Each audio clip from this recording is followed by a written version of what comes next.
Assalamualaikum warahmatullahi wabarakatuh. Bismillahirrahmanirrahim. Assalatu wassalamu ala rasulillah amma ba'du. Santriwan dan santriwati Pesmadin Febian Surakarta yang saya banggakan. Kita lanjutkan kembali ya materi usul fikih kita. Hari ini tentang penjelasan hakim, mahkum fi, mahkum alaih dan juga hukum. Ya, ini materi kedua dalam materi usul fikih. Oke, kita lihat kajian hukum ini berawal dari satu ayat yang sangat populer di dalam hukum Islam, ya, yaitu surat An-Nisa ayat 59. A'udzubillahi minasyaitonirrajim. Bismillahirrahmanirrahim. Ya ayyuhalladzina amanu atiullaha wa atiur rasul wa ulil amri minkum.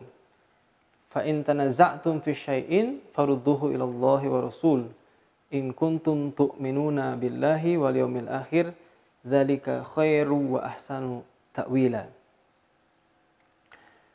Santriwan-santriwati yang dirahmati Allah, nah, ayat ini ya menggambarkan kepada kita tiga konsep hukum yang menjadi sumber hukum utama dalam hukum Islam. Ya, yang pertama ada ini, atiullaha, taatilah Allah. Nah, itu konsep pertama ya. Yang kedua, atiur rasul, taatilah Rasul. Konsep ketiga, wa ulil amri minkum, dan taatilah juga ulil amri. Oke. Nah, ini tiga konsep sumber hukum Islam ya. Nanti ada ati Allah, itu adalah berarti kita merujuk kepada Al-Quran sebagai sumber utama hukum Islam. Atiur Rasul, nah, ini merujuk kepada sunnah atau hadis ya. Kita harus menjadikan hadis itu sebagai sumber hukum Islam. Dan ulil amri, nah, itu adalah representasi daripada ijtihad. Oke, karena ketika dalam Al-Quran yang tadi konsepnya secara global itu terbatas ya kan, hanya 114 surat dan sekian 6.000 lebih ayat, itu kan tidak bisa nambah lagi kan gitu ya. Justru kalau ada tambahan ayat, waduh itu berarti sesat itu, karena ada nabi palsu atau Quran palsu kan gitu ya. Nah, itu terbatas sekali gitu. Padahal perkembangan zaman terus bertambah, ya kan? Begitu juga hadis juga terbatas, ya kan? Apalagi nanti kita tahu hadis itu ada hadis sahih, ada hadis hasan, ya, ada hadis dhaif, bahkan ada maudhu, ya kan? Hadis palsu, ya, hadis hoax. Nah, itu kan terbatas juga. Nah, maka solusinya adalah ulil amri, itulah disebut dengan ijtihad, ya. Karena ulil amri itu artinya orang yang mempunyai urusan, ya, orang yang mempunyai perkara. Ada dua nanti ada tafsirnya. Ada yang menyebutkan ulil amri itu adalah memang yang mempunyai kekuasaan ya secara politik, berarti itu adalah pemerintah kita. Ada juga yang menyebutkan ya ulil amri itu yang mempunyai urusan keilmuan. Nah, itulah ulama ya, akademisi. Nah, kita di kampus nih. Itu adalah yang yang otoritatif ya untuk melakukan proses-proses ijtihad ulil amri ini. Nah, baik. Itu tiga konsep besar dalam kajian hukum. Nah, kaitan dengan hukum, hakim dan mahkum fih dan mahkum alaih ya. Dari ayat ini juga ya, kita lihat. Nah, kalau hakim itu disebut hakim adalah pembuat ya. Hakim itu isim fa'il. Kalau kalian belajar ilmu shorof kan gitu kan. Dari hakama yahkumu, nah, isim fa'ilnya adalah hakim. Artinya apa? Orang ya yang memproduksi hukum. Siapa? Yaitu Allah. Dalam usul fikih yang disebut hakim ya Allah. Berbentuk apa? Nah, nanti berbentuk ayat-ayat, teks-teks ya, nas dalam Al-Qur'an. Nah, itu disebut hakim ya. Allah yang memproduksi itu kan, Allah yang memfirmankan itu. Begitu juga hadis ya. Hadis atau as-sunnah itu juga kan awalnya dari Allah kan. Allah mewahyukan kepada Nabi, kemudian Nabi menyampaikan, oh ini hadis. Kemudian Allah mewahyukan, Nabi menyampaikan, ini Quran. Nah, membedakan antara Quran dan hadis. Nah, gitu. Oke, jadi hakim yang dimaksud dalam usul fikih adalah Allah. Ya, bukan hakim yang dipahami dalam perundang-undangan kita ya. Ada hakim pengadilan negeri, misalkan ada hakim pengadilan agama, hakim militer dan sebagainya. Nah, itu bukan itu. Tapi disebut di sini adalah hakim adalah Allah. Nah, kemudian hukum ya. Hukum itu adalah konsep aturan yang dibuat oleh hakim, jadi oleh Allah ya. Nah, ini disebut juga dengan fikih. Jadi hukum itu itulah disebut dengan fikih. Jadi sudah jadi. Tadi ya masih ingat ya di pertemuan pertama tadi ya, dalam video pertama ada syariah, ada fikih dan juga ada usul fikih. Nah, itulah konsep-konsep fikih itulah yang disebut dengan hukum. Nah, sekarang apa itu mahkum alaih? Nah, mahkum alaih adalah subjeknya, orangnya, manusia, berarti kita. Itu disebut juga istilah lainnya adalah orang yang mukallaf, orang yang sudah tertaklif, orang yang sudah terbebani. Terbebani apa? Ya terbebani hukum fikih itu tadi. Nah, ya. Kalau dalam ayat ini, nah ya, mukallafnya itu adalah ini, ya ayyuhalladzina amanu, wahai orang-orang yang beriman. Nah, berarti itu adalah salah satu bagian daripada mukallaf itu. Gitu ya. Selanjutnya mahkum fih. Nah, apa itu mahkum fih? Kalau mahkum fih adalah objek hukumnya. Ya, kalau dalam teknisnya misalkan dalam sholat ya. Nah, berarti sholat itu hukumnya wajib. Apakah itu sunnah atau bahkan sholat itu hukumnya haram, tidak boleh dilakukan. Nah, itu adalah mahkum fihnya. Atau puasa juga gitu kan. Nah, atau kata lain misalkan korupsi, ya kan? Korupsi kan haram ya. Nah, maka itu adalah satu contoh objek mahkum fih. Kenapa korupsi haram? Nah, nanti itu dibahas oleh hukum ini, oleh usul fikih. Ya, ada nggak nas yang menyebutkan, ya kan, korupsi itu haram? Ya, tidak boleh memakan harta kalian dengan cara yang batil. Ya kan, wala ta'kulu amwalakum bainakum bil batil. Jangan makan dengan cara-cara yang batil. Cara yang batil salah satunya apa? Ya mencuri, ya menggunakan anggaran bukan pada tempatnya, itu adalah namanya korupsi ya, pencurian.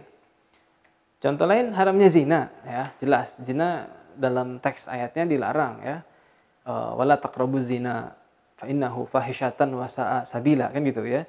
Zina dan kalian jangan mendekati zina karena zina itu adalah jalan yang merusak ya, dan jalan yang sangat tidak bagus ya, tidak baik, jalan yang buruk. Nah, itu penjelasan tentang hakim, hukum, mahkum alaih dan juga mahkum fi. Selain itu dalam kajian hukum ini juga ada, kita akan membahas tentang ittiba dan juga taklid ya. Karena tadi seorang mukallaf itu dalam menjalankan hukumnya itu, fikihnya itu tadi, ya kan, ada segolongan orang yang memang dia ittiba, ada segolongan orang yang dia memang taklid. Nah, apa itu ittiba dan taklid? Kita lihat. Oke.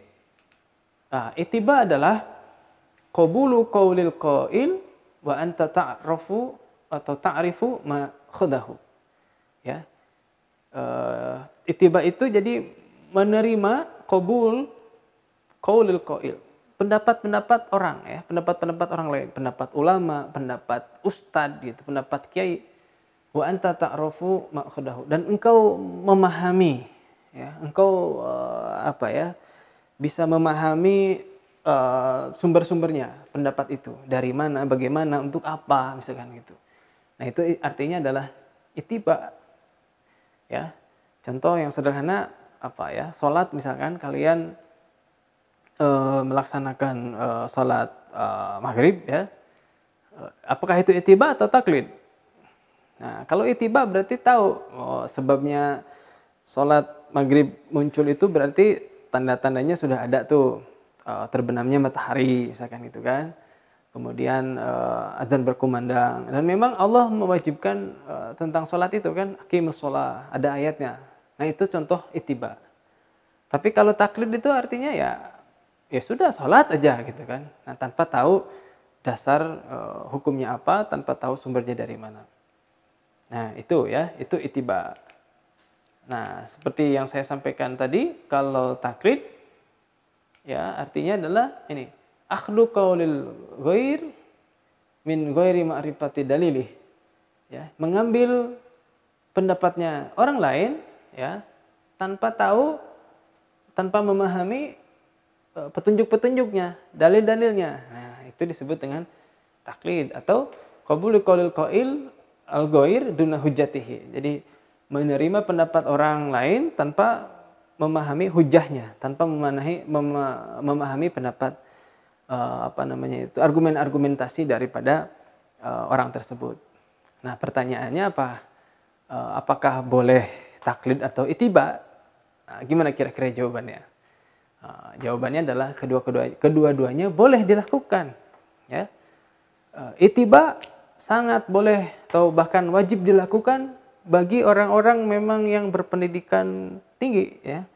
Bagi kita akademisi yang setiap hari memang kita mempelajari sumber-sumber hukum, kita mempelajari banyak keilmuan, kita bisa baca buku, kita bisa buka internet, ya, kita bisa tanya kepada kiai, kepada ustadz, ya, kepada ahli hukum. Kita harus ittiba, kita harus tahu dasar hukumnya apa. Apakah taklid juga boleh? Boleh. Bagi siapa? Ya, memang bagi orang yang tidak sempat untuk membaca, dia tidak punya keahlian untuk mencari sumber-sumber ilmu, ya, sumber-sumber aturan-aturan. Dia juga tidak mampu untuk bertanya kepada kiai dan sebagainya. Ya boleh-boleh saja taklid, silahkan. Asal kemudian yang diikuti adalah betul-betul fikih atau hukumnya yang sahih, yang benar, ya. Jangan sampai kita taklid tetapi kepada sumber yang salah. Nah, maka perhatikan para santri Pesmadin Febi, ya. Kalau kalian misalkan, kalau antum semuanya ingin mengkaji atau mempelajari dari YouTube, ya, banyak para ustadz YouTube, ya, para kiai YouTube, ya silahkan, boleh-boleh aja. Tetapi tolong saring dulu, ya, jangan langsung dicerna mentah-mentah, ya, dikaji dulu, ya, tanyakan, ya, kepada kiai-kiai ustadz-ustadz yang ada di kampus, ya, ustadz-ustadz Pesmadin, ya, kepada mudir Pesmadin. Nah, itu tanyakan, gitu, ya, jangan sampai menelan mentah-mentah materi-materi yang ada di YouTube atau di sosial media atau yang lain. Nah, kalau menelan, melaksanakan mentah-mentah, namanya taklid, berarti dia tidak mau memverifikasi. Tapi kalau mengikuti kemudian tahu dalilnya, itu adalah ittiba. Demikian, ya, saya kira materi pada kesempatan ini, materi tentang hukum, mahkum fih, mahkum alaih, dan juga ittiba dan taklid, ya.